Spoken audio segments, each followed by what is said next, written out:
ঠাকুর বলতেন ভগবান লাভ করতে হলে খুব অনুরাগ চাই। যীশুখ্রিস্টের একটি গল্প মধ্যে মধ্যে তিনি বলতেন। জনৈক বৃদ্ধ যীশুখ্রিস্টকে একদিন জিজ্ঞাসা করেছিল কি করে ভগবান লাভ করা যায়। যীশুখ্রিস্ট প্রশ্নের কোনো জবাব না দিয়ে সেই বৃদ্ধকে নিকটে কোনো এক পুকুরে নিয়ে গিয়ে জলে চুবিয়ে ধরলেন। কিছুক্ষণ পরে বৃদ্ধ যন্ত্রণায় ছটফট করতে লাগলো।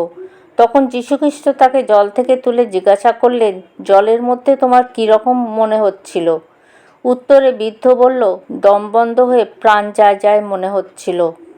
যীশুখ্রিস্ট তখন বললেন, ভগবানের জন্য যখন মনের ওইরূপ অবস্থা হবে তখনই তাকে লাভ করতে পারবে। ঠাকুর আরও বলতেন, ভগবানের জন্য কীরকম প্রেম চাই।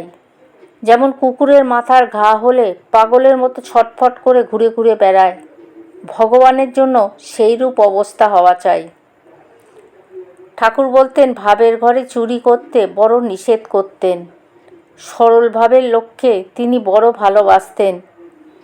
তিনি বলতেন, আমি খোসামত ভালোবাসি না, যে ভগবানকে প্রকৃতভাবে ডাকে তাকে আমি ভালোবাসি। তিনি আরও বলতেন, সরলভাবে ভগবানকে ডাকতে ডাকতে মনের সব দোষ দূর হয়ে যায়।